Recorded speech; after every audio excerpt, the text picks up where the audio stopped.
Bem-vindos a mais um Augusto Leitão Responde. Vídeo gravado, mas com aquela batida de ao vivo, sem nenhum corte, sem nenhum tipo de interrupção, exatamente como aqueles todos que são feitos ao vivo.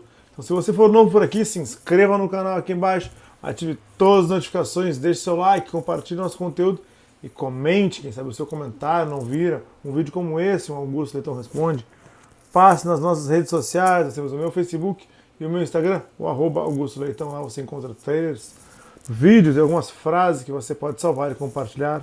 É o @Augusto Leitão.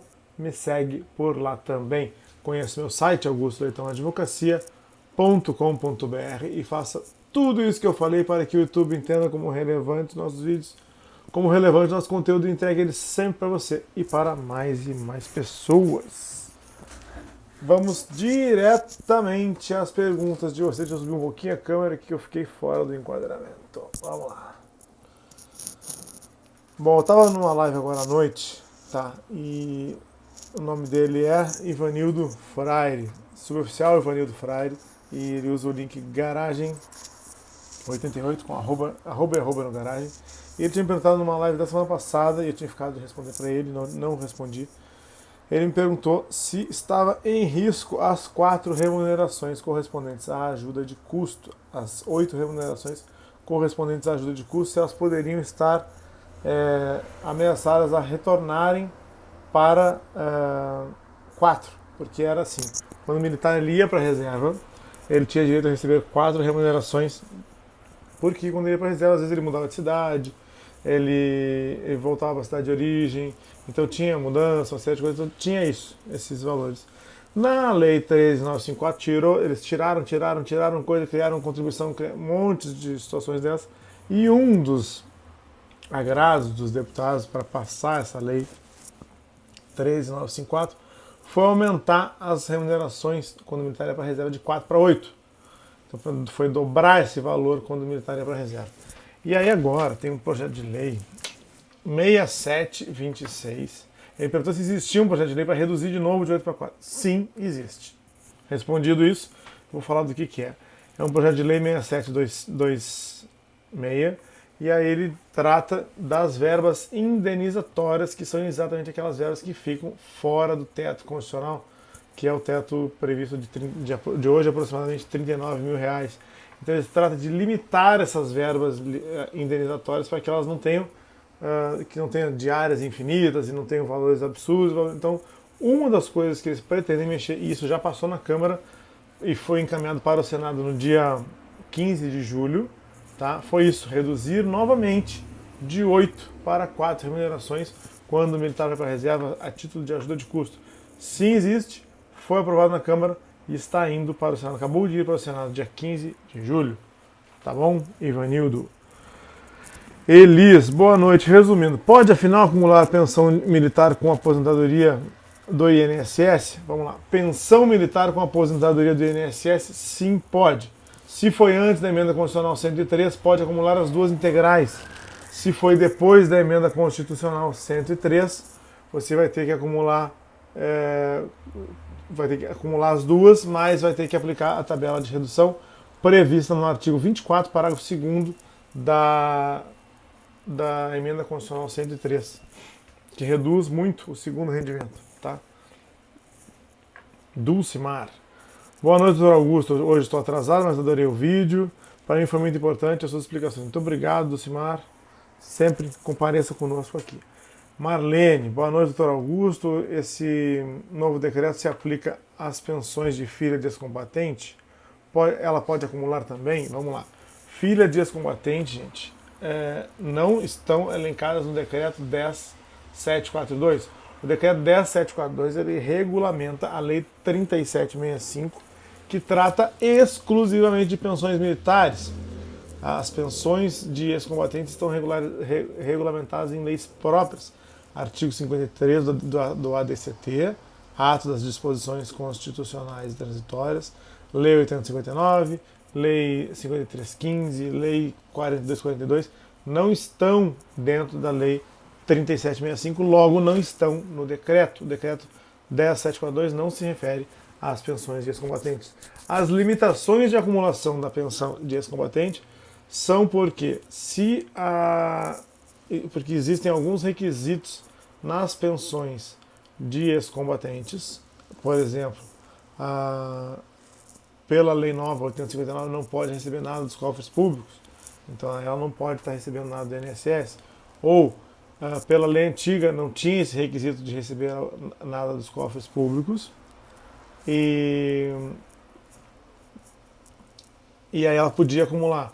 Aí agora eles estão, o Tribunal de Contas do STJ e o TRF2 Rio de Janeiro está exigindo requisitos que não estão na lei. Isso é um absurdo, né? Porque não estão na lei esses requisitos, e eles estão estendendo os requisitos do ex-combatente para as pensionistas.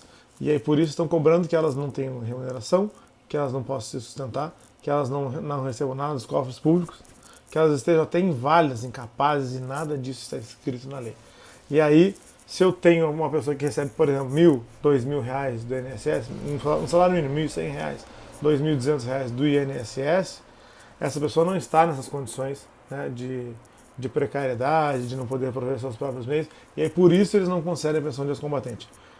Nada disso está na lei, nada disso deveria ser feito dessa forma, mas alguns tribunais têm feito, o STJ inclusive, e esse é o maior dos nossos problemas. Eu comentei com vocês aqui nesse vídeo de hoje, mais cedo, que...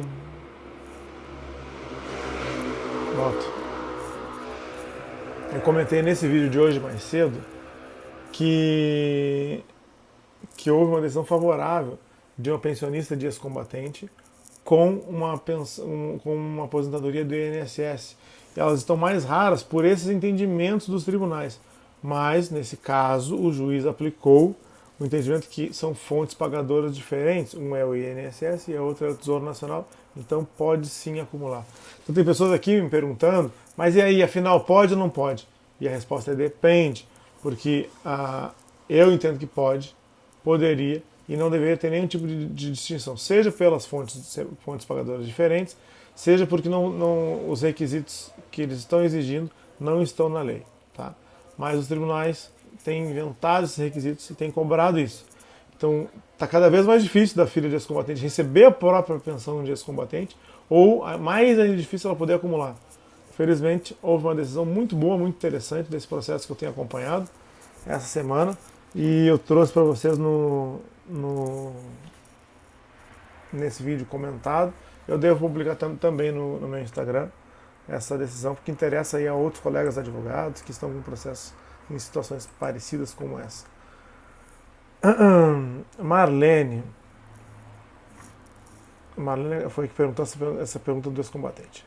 Soraya, só pode acumular com pensão e se o pretenso pensionista tiver um emprego, receber vencimentos, tiver algum emprego, receber salário, ou se ele for servidor público nativo. Bom, o artigo 29, que trata da acumulação de pensões, ele diz que eu posso acumular 2 pensões militares, né, lá pela redação original, ou uma pensão militar com proventos. Aí se eu sou militar, o militar recebe proventos.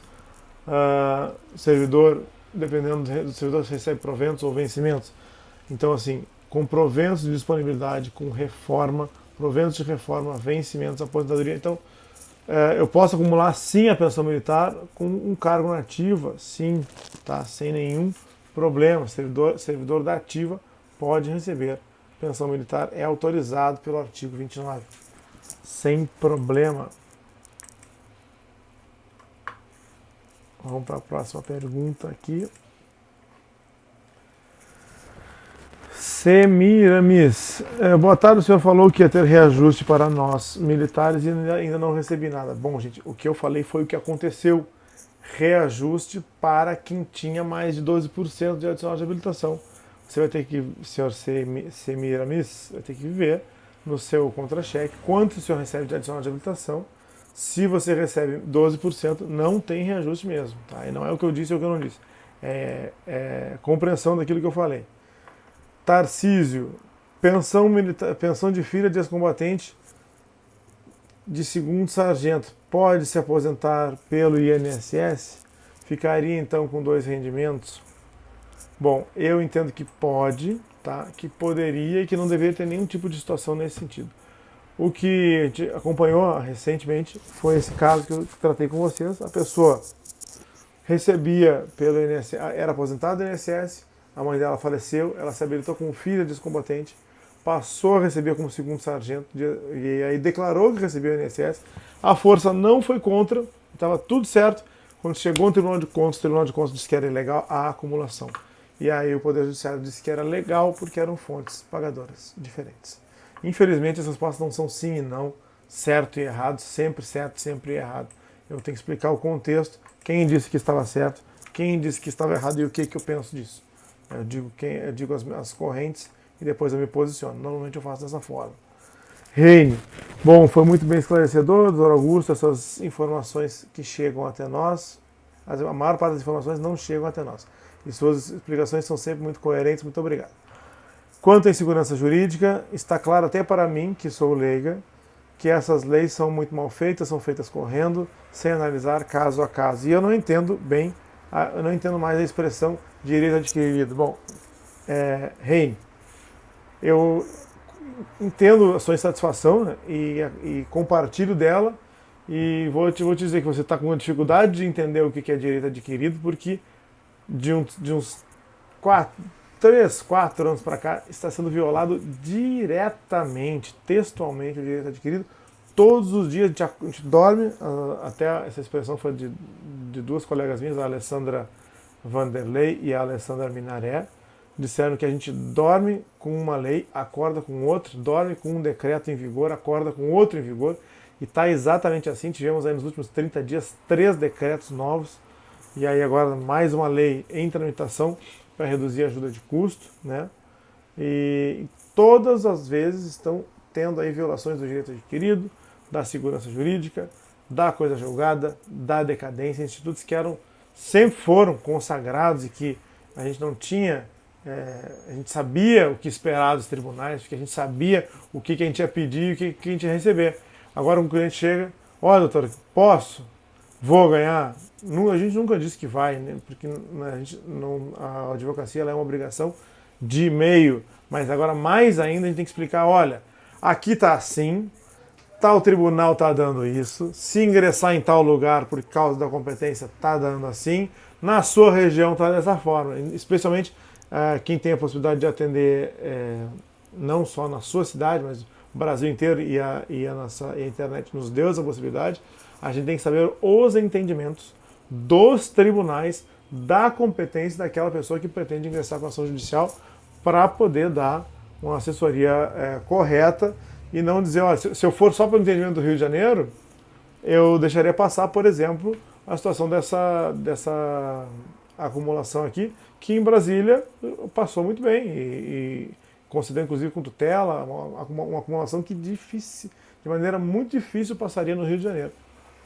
Então a gente passa por essa fase, além da insegurança jurídica, de divergência de entendimentos dos tribunais que deveriam ser uniformizados. Existem ferramentas, existem ações para uniformizar a tese, para uniformizar a jurisprudência, e elas devem ser utilizadas para evitar essas decisões contraditórias dentro do mesmo tribunal, dentro do próprio Supremo Tribunal Federal, o STF, o STJ também. Os tribunais regionais federais do país, da TRF1 pensa de um jeito, TRF2 de outro jeito. Se cair na turma tal, a decisão vai ser favorável, se cair na outra vai ser desfavorável. A gente aqui no Rio tem 4 turmas, né? A gente torce para cair na A, B ou C e não cair na D, porque quando cai na D geralmente dá união. Então é complicado trabalhar dessa forma, a gente acaba se adaptando e a gente tem que ser o mais franco possível com o cliente. A gente tem que explicar claramente qual é a situação e para que ele esteja certo daquilo que ele quer e que ele esteja sabendo o risco que ele corre. Muito, muito importante o cliente saber o risco que ele está correndo. Né? Sucumbência, quando pessoas que só pensam no valor, né? Essa ação aqui vai dar tantos mil reais, 100 mil reais, 200 mil reais. Olha, se perder, existe sucumbência. A senhora talvez não tenha, provavelmente não vai ter direito à justiça gratuita, porque a senhora tem uma remuneração, um valor razoável. Então a senhora pode estar sujeita a uma sucumbência aí de 5 mil reais, 10 mil reais se perder essa ação. Então a pessoa tem que saber de tudo isso. É bom deixar isso claro também no contrato, explicar para a pessoa e deixar isso por escrito. Fica bom para aquilo que eu digo, combinado não sai caro, né? Então, o advogado mostra isso, coloca por escrito, a pessoa concorda, então tá bom, então vamos adiante, assina o contrato, diz que está ciente da sucumbência e segue adiante. Bom, Kátia, bom, foi muito esclarecedor, muito obrigado pelas suas lives, são ótimas suas lives. Muito obrigado, Kátia, eu sempre agradeço. Natalberto, o Natalberto, eu já respondi essa pergunta dele na live, só que ela está de novo aqui porque ele escreveu num outro vídeo. E eu colei ela aqui de propósito porque eu quero tratar disso com vocês aqui hoje. Natalberto, é o seguinte, doutor, o decreto 10.750 se aplica também aos policiais militares reformados dos estados? Rio de Janeiro, São Paulo, Paraná, Rio Grande do Sul, Paraíba, Amazonas, Pará, ou apenas a Marinha, Exército e Aeronáutica? Somente as Forças Armadas ou a todas as polícias dos estados? Somente as Forças Armadas. Lá no alto do decreto 10.750, na primeira linha, diz que ele se aplica aos militares ativos e inativos, reformados ou por incapacidade ou por invalidez, desde que das Forças Armadas. Tá? Pode ser que tenha um decreto só para os estados? Pode ser, mas hoje não tem. E por enquanto esse decreto vale só para as Forças Armadas. Hilder Lima. Olá, doutor, boa tarde. Os militares que já faleceram e estavam reformados, com o posto acima. O Tribunal de Contas pode prejudicar ou diminuir as pensões aos pensionistas? Eu entendo que não, tá? Primeira coisa, Hilder. Poderia, tá, revisar o ato se da data que chegou ao Tribunal de Contas não faz 5 anos. Vamos lá. Vou explicar. Eu tenho um militar que vai ser atingido pelo 2225, tá? O militar ele foi para reserva, tinha 30 anos, recebeu o posto acima porque ele foi para reserva com 30 anos, e aí depois disso ele ficou doente, teve câncer, tá? Morreu. Ele teve câncer, o processo foi para o Tribunal de Contas, foi julgado legal, e ele morreu depois disso. O que eu entendo? Tá? Se da data que chegou ao Tribunal de Contas até o óbito tem menos de 5 anos, o Tribunal de Contas poderia revisar esse entendimento. Como ele está vivo ou como ele está falecido. Tá? Acontece que o Acórdão 2225 ele não fala nada de pensão, tá? Ele fala só de reforma. Eu posso revisar a reforma? Posso. A reforma dá reflexos na pensão? Dá. O problema, o que eles estão fazendo de muito errado, a Exército, Marinha e Aeronáutica, eles estão pegando militares que jamais seriam atingidos pelo 2225, porque já tem uma reforma homologada pelo TCU e já estão recebendo há 20, 30 anos, e esse militar, quando falece, eles vão na pensionista e fazem o ajuste. E isso está errado, tá? Falei do 2225. Agora eu vou só completar aqui porque a Hilder, ela fez essa pergunta, se as pensionistas serão atingidas, num vídeo de desreforma, dessa revisão de reforma do 112A. Então eu falei que eu penso do 2225 quanto às pensionistas. Agora, o 112A, tá, ele precisa do militar vivo para fazer a inspeção de saúde. Então eu não vejo que a pensionista possa ser afetada.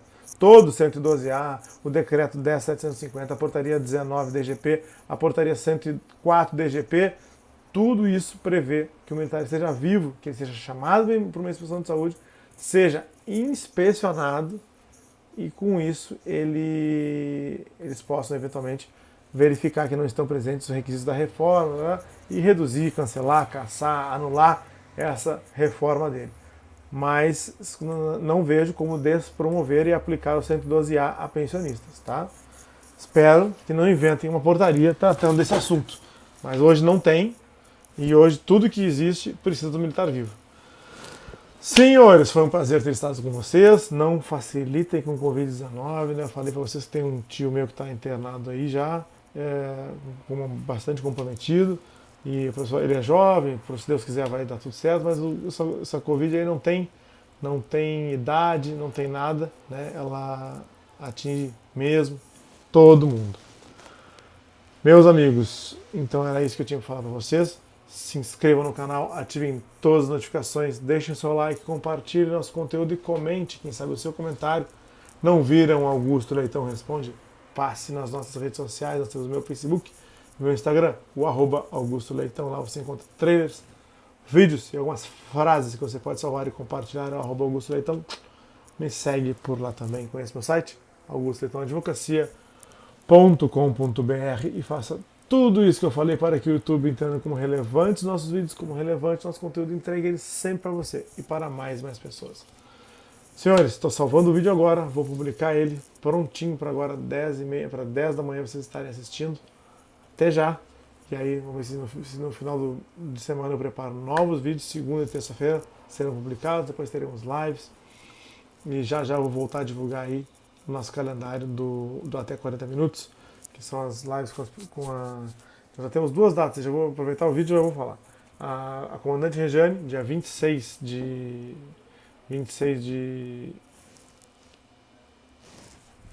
agosto, exatamente.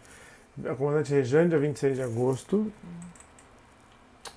Falando bobagem, tá certo. A Comandante Rejane, dia 26 de agosto. E depois, dia 9 de setembro, a doutora Alessandra Vanderlei. Tá? Então são as 2 datinhas que a gente já tem de até 40 minutos, um quadro de entrevistas, para trazer mais conhecimento para vocês aqui de áreas que eu trabalho menos, ou que eu atuo menos, né, ou que as pessoas têm me pedido para que eu traga determinados assuntos específicos que eu vou trazer aqui na forma de entrevistas. Fiquem com Deus e até o próximo vídeo.